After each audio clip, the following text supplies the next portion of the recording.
ಸೋಮವಾರದ ವ್ಲಾಗ್ ವಿಡಿಯೋಗೆ ನಿಮ್ಮೆಲ್ಲರಿಗೂ ಸ್ವಾಗತ. ವಿಡಿಯೋನ ಕೊನೆ ತನಕ ನೋಡಿ ಇಷ್ಟ ಆಯಿತು ಅಂದರೆ ಚಾನಲ್ನ ಸಬ್ಸ್ಕ್ರೈಬ್ ಮಾಡಿಕೊಂಡು ಸಪೋರ್ಟ್ ಮಾಡಿ. ನಮ್ಮ ಚಿಕ್ಕಮಗಳೂರಿನ ವಾತಾವರಣ ಅಂತೂ ತುಂಬಾ ಚೆಂದ ಇರುತ್ತೆ. ಹಾಗಾಗಿ ಟೂರಿಸ್ಟ್ ಎಲ್ಲ ತುಂಬ ದೂರದಿಂದ ಚಿಕ್ಕಮಗಳೂರಿಗೆ ಟ್ರಿಪ್ ಹೊಡಿಯೋಕ್ಕೆ ಅಂತೇಳಿ ಬರ್ತಾರೆ. ಇವತ್ತಿನ ವಾತಾವರಣ ಅಂತೂ ತುಂಬ ಚಳಿ ಚೆನ್ನಾಗಿತ್ತು. ಅದರ ಜೊತೆಗೆ ನಮ್ಮಮ್ಮ ಬೇರೆ ಬಿಸಿ ಬಿಸಿ ರವೆ ಇಡ್ಲಿ ಮಾಡ್ತಾ ಇದ್ದಾರೆ. ಅಪರೂಪಕ್ಕೆ ಮಾಡ್ತಾ ಇರೋದು. ತಿಂಡಿ ಮಾಡೋದಕ್ಕೆಲ್ಲ ನಾನು ತಲೆ ಕೆಡಿಸ್ಕೊಳ್ಳಲ್ಲ. ತಿಂಡಿ ಐಟಮ್ ಎಲ್ಲ ಅಮ್ಮ ತುಂಬ ಚೆನ್ನಾಗಿ ಮಾಡ್ತಾರೆ. ಮತ್ತು ಇಡ್ಲಿ ಪಾತ್ರೆ ತೂತ ಆಗಿತ್ತು ಅಂತೇಳ್ಬಿಟ್ಟು ಹಳೆ ಕುಕ್ಕರ್ನಲ್ಲಿ ಇಡ್ಲಿ ಸ್ಟ್ಯಾಂಡ್ನ ಇಟ್ಟು ಇಡ್ಲಿ ರೆಡಿ ಆಯಿತು. ಆ ಇಡ್ಲಿ ಜೊತೆಗೆ ಬಿಸಿ ಬಿಸಿ ಬೇಳೆ ಸಾರು ಮತ್ತು ಚಟ್ನಿ ಮಾಡಿದರು. ಇಡ್ಲಿ ರೆಡಿ ಆಗ್ತಾ ಇದ್ದಂಗೆ ನಾನು ಕೂಡ ಬೇಗ ಹೊಸ್ಲಿಗೆಲ್ಲ ನೀರು ಹಾಕಿ ರಂಗೋಲಿ ಎಲ್ಲ ಹಾಕ್ಕೊಂಡೆ. ಆಮೇಲೆಲ್ಲ ಒಬ್ಬೊಬ್ಬರೇ ಎದ್ದೊಳಕ್ಕೆ ಸ್ಟಾರ್ಟ್ ಆದರು. ಅಪ್ಪ ಮಗ ಅಂತೂ ಎದ್ದಿದ ತಕ್ಷಣ ಯಾರು ಎಲ್ಲಿದ್ದಾರೆ ನೋಡೋಲ್ಲ. ಮೊದಲು ಮೊಬೈಲ್ನೇ ನೋಡೋದು, ನ್ಯೂಸು ಆ ಥರ ಏನಾದರೂ ನೋಡ್ತಾರೆ. ನನ್ನ ಮಕ್ಕಳು ಕೂಡ ಎದ್ದರು. ಎದ್ದ ತಕ್ಷಣ ಇಡ್ಲಿ ಅಂತ ಗೊತ್ತಾಗಿದ್ದೇನೆ ಓಡೋಗಿ ಬ್ರಷ್ ಮಾಡೋಕೆ ಓಡೋಗ್ಬಿಟ್ಲು ನನ್ನ ದೊಡ್ಡವಳು. ಅವಳನ್ನ ನೋಡಿ ನಾನು ಕೂಡ ಹೋಗ್ಬಿಟ್ಟೆ. ಯಾಕಂತೇಳಿದರೆ ಇಡ್ಲಿ ಬಿಸಿ ಬಿಸಿ ತಿಂದಾಗಲೇ ಅದು ತುಂಬ ಟೇಸ್ಟಾಗಿರುತ್ತೆ ಅಂಥೇಳಿ ಮಾಮೂಲಿ ನಾನು ಕೆಲಸ ಮುಗಿಸ್ಕೊಂಡು 11:15ಗೆ ತಿಂಡಿ ಮಾಡೋದು. ಆದರೆ ಇವತ್ತು ಯಾವ ಕೆಲಸನೂ ಮಾಡೋದು ಬೇಡ, ಫಸ್ಟು ಹೊಟ್ಟೆ ಪೂಜೆ ಮಾಡ್ಕೊಳ್ಳೋಣ ಅಂಥೇಳಿ ಇಡ್ಲಿ ನೋಡಿದ ತಕ್ಷಣ ಒಳ್ಳೆ 10 ದಿನ ಆಗಿರ್ಬೋದು ತಿನ್ನೋರು ನನಗೆ ಬೇಗ ಮುಖ ತೊಳ್ಕೊಂಡು ಮಕ್ಕಳ ಜೊತೆನೇ ತಿಂಡಿ ಮಾಡೋಕ್ಕೆ ಕೂತ್ಕೊಬಿಟ್ಟೆ. ಮಕ್ಕಳು ಎಲ್ಲರೂ ತಿಂಡಿ ಮಾಡಿಕೊಂಡು ಸ್ಕೂಲಿಗೆ ರೆಡಿ ಆದರು. ಅಪ್ಪನಿಗೆ ಅಪ್ಪ ಇವತ್ತು ಯಾಕೋ ನೀನೇ ಬಿಟ್ಟು ಬರಪ್ಪ, ನಮಗೆ ನಡ್ಕೊಂಡು ಹೋಗೋಕ್ಕೆ ಮನಸ್ಸಿಲ್ಲ ಅಂತ ಹೇಳಿದ್ರಿಂದ ನಮ್ಮ ಮನೆಯವರು ಸ್ಕೂಲಿಗೆ ಬಿಡೋಕ್ಕೆ ಅಂಥೇಳಿ ಹೋದರು. ಅವ್ರ ಜೊತೆ ನನ್ನ ಮಗ ಗ್ಯಾರಂಟಿ ಹೋಗ್ತಾನೆ. ಬಿಟ್ಟು ಬರೋಕ್ಕೆ ನಾನು ಬರ್ತೀನಿ ಅಂಥೇಳಿ ಅವನಿಗೆ ಒಟ್ರಾಸಿ ಸುತ್ತಬೇಕು. ಕಸ ಗುಡಿಸ್ತಾ ಇದ್ದಂಗೆ ನಮ್ಮ ಮನೆಯವ್ರು ಕೂಡ ಮಕ್ಕಳನ್ನ ಸ್ಕೂಲಿಗೆ ಬಿಟ್ಟು ಬಂದರು. ಬಂದ ತಕ್ಷಣ ಮಲ್ಕೊಂಡ್ರು. ಅಲ್ಲ ಕೆಲ್ಸಕ್ಕೆ ಹೋಗಲ್ವಾ, 9:15 ಆಯಿತು ಅಂತ ಕೇಳಿದ್ದಕ್ಕೆ ಯಾಕೋ ನನಗೆ ತುಂಬ ಹಲ್ಲು ನೋವ್ತಾ ಇದೆ, ಹಾಗಾಗಿ ಇವತ್ತೊಂದು ದಿವಸ ರಜಾ ಹಾಕ್ತೀನಿ ಅಂತ ಹೇಳಿದರು. ಅಮ್ಮ ಆಮೇಲೆ ಪಾತ್ರೆ ಎಲ್ಲ ಲಾಟ್ ಬಿದ್ದಿರುತ್ತಲ್ವ, ಅಮ್ಮ ತೊಳೆದ್ರು. ನನಗಿನ್ನೂ ಕೈ ನೋವು ಸರಿಯಾಗಿಲ್ಲ ಅಂತ ಹೇಳಿಬಿಟ್ಟು ನನ್ನ ಮಗ ತುಂಬ ಜಾಣ ಮರಿ. ಅಜ್ಜಿ ಪಾತ್ರೆ ತೊಳ್ಕೊಡ್ತಾ ಇದ್ದರೆ ಒಂದೊಂದೇ ಪಾತ್ರೆ ತೊಗೊಬಂದು ಅಮ್ಮ ಇದೆಲ್ಲಿ ಇಡಲಿ ಅಲ್ಲೇ ಇಡಲಿ ಅಂತ ಕೇಳ್ತಾ ಇದ್ದ. ತುಂಬ ಒಳ್ಳೆಯ ಬುದ್ಧಿ. ಈ ಥರ ಮಕ್ಕಳು ಚಿಕ್ಕ ಪುಟ್ಟ ಕೆಲಸಗಳಲ್ಲಿ ಸಹಾಯ ಮಾಡಿದಾಗ ಅದನ್ನು ನೋಡೋಕ್ಕೆ ತುಂಬ ಖುಷಿ ಆಗತ್ತೆ. ಮತ್ತು ನಮ್ಮ ಮನೆಯಲ್ಲಿ ಎಲ್ಲರೂ ಜಾಗ ಖಾಲಿ ಮಾಡಿದ ಮೇಲೇ ನಮ್ಮದು ನೆಲ ಒರೆಸೋದು ಎಲ್ಲ ಕೆಲಸ. ಯಾಕಂದರೆ ಎಲ್ಲರೂ ಜೊತೆಯಲ್ಲಿದ್ದರು ಅಂತ ಹೇಳಿದರೆ, ಮನೇಲಿದ್ದರು ಅಂತ ಹೇಳಿದರೆ ನಾವು ಒಂದು ಕಡೆಯಿಂದ ಕ್ಲೀನ್ ಮಾಡಿದರೆ ಅವರು ಒಂದು ಕಡೆಯಿಂದ ಗಲೀಜು ಮಾಡ್ಕೊಂಡು ಬರ್ತಾರೆ. ಹಾಗಾಗಿ ಅವ್ರು ಹೋದ್ಮೇಲೆ, ಮಕ್ಕಳು ಸ್ಕೂಲ್ಗೆ ಹೋದ್ಮೇಲೆ ನಾನು ಎಲ್ಲ ಮನೆ ಕೆಲಸ ಮಾಡ್ಕೊಳ್ತೀನಿ. ಒಂದು ಸ್ವಲ್ಪ ಹೊತ್ತು ಬಿಟ್ಬಿಟ್ಟು ಬಿಸಿಲು ಬಂತು. ಈಗ ಹೇಗಿದ್ದರೂ ಬಿಸಿಲು ಬಂದಿದೆಯಲ್ವ, ಮತ್ತೆ ಯಾವಾಗ ಮಳೆ ಬರುತ್ತೆ ಅಂತ ಗೊತ್ತಾಗಲ್ಲ. ಹಾಗಾಗಿ ಸ್ವಲ್ಪ ಬಟ್ಟೆಗಳು ತೊಳೆಯೋದಿತ್ತು. ಹಾಗಾಗಿ ಬಟ್ಟೆ ತೊಳೆಯೋಕ್ಕೆ ನಿಂತ್ಕೊಂಡೆ. ಕೈ ಆಗ್ತಾ ಇರಲಿಲ್ಲ.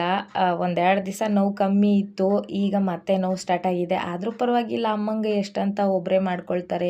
ನಮ್ಮ ಮನೇಲಿ ನಾವು 6 ಜನ ಇದ್ದೀವಿ. 6 ಜನದ ಬಟ್ಟೆ ಪಾತ್ರೆ ಊಟ ತಿಂಡಿ ಎಲ್ಲ ಅವರೊಬ್ಬರೇ ಎಷ್ಟಂತ ಮಾಡ್ತಾರೆ ಅಂತ ನಾನು ಬಟ್ಟೆ ತೊಳೆಯೋಕ್ಕೆ ಹೋಗಿ ನಿಂತ್ಕೊಂಡೆ. ಒಂದು 4 ಬಟ್ಟೆ ತೊಳೆದಿರ್ಬೋದು. ಕೈ ನೋವು ಸ್ಟಾರ್ಟ್ ಆಗಿಬಿಡ್ತು. ಅಷ್ಟರಲ್ಲಿ ಜಗ್ಗು ಕೂಡ ಜಾರಿ ಬಿತ್ತು. ನಮ್ಮಮ್ಮ ನಿನ್ನ ಕೈಲಾಗಲ್ಲ ಅಂದರೂ ಯಾಕೆ ಮಾಡ್ತೀಯ, ಹೋಗು ನಾನು ಒಗಿತೀನಿ ಅಂತ ನನಗೆ 4 ಉಗಿದು ಓಡಿಸ್ಬಿಟ್ಟು ಅವ್ರು ಬಟ್ಟೆ ತೊಳೆಯೋಕ್ಕೆ ನಿಂತ್ಕೊಂಡ್ರು. ನನಗಾದರೂ ಕೇಳಿಲ್ಲ ಮನಸ್ಸು. ನಂಗೊಂಥರ ತೀರಾ ಹುಷಾರಿಲ್ಲ ಅಂದರೆ ರೆಸ್ಟ್ ಮಾಡ್ತೀನಿ. ಸ್ವಲ್ಪ ಏನಾದರೂ ಚಿಕ್ಕ ಪುಟ್ಟದ್ದು ಅಂದರೆ ಅಡ್ಜಸ್ಟ್ ಮಾಡ್ಕೊಂಡು ಎದ್ದು ಕೆಲಸ ಮಾಡ್ಕೊಳ್ತೀನಿ. ಸೋಂಬೇರಿತನ ಮಾಡೋದು ತುಂಬ ಆರೋಗ್ಯಕ್ಕೆ ಹಾನಿಕಾರಕ. ಹಾಗಾಗಿ ಸಣ್ಣ ಪುಟ್ಟದು ಹೆಲ್ಪ್ ಮಾಡ್ತೀನಿ.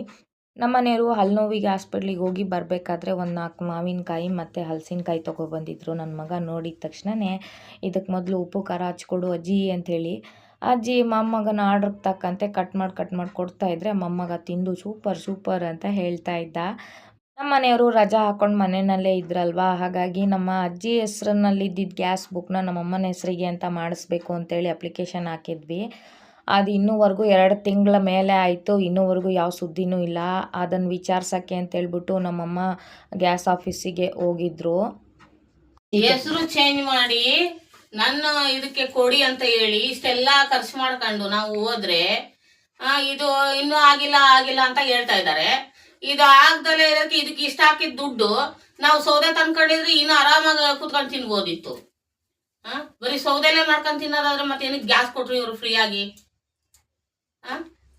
ಒಂದು ಬಡವರಿಗೆ ಒಂದು ಸಹಕಾರ ಇಲ್ಲ ಅಂದ್ರೆ ಇದೆಲ್ಲ ಒಂದು ಗೌರ್ಮೆಂಟು. ಅದು ಮಾಡಿಸಿ ಇದು ಮಾಡಿಸಿ ಹಂಗೆ ಮಾಡಿಸಿ ಹಿಂಗೆ ಮಾಡಿಸಿ ಅಂತಾರೆ. ಎಲ್ಲ ಮಾಡಿಸ್ಕೊಂಡು ಬಂದಮೇಲೆ ಅದಿನ್ನೂ ಬಂದಿಲ್ಲ, ಅದಿನ್ನೂ ಲೇಟು, ಕಾಯಿರಿ ನಾವು ಹೇಳ್ತೀವಿ ಅಂತಾರೆ.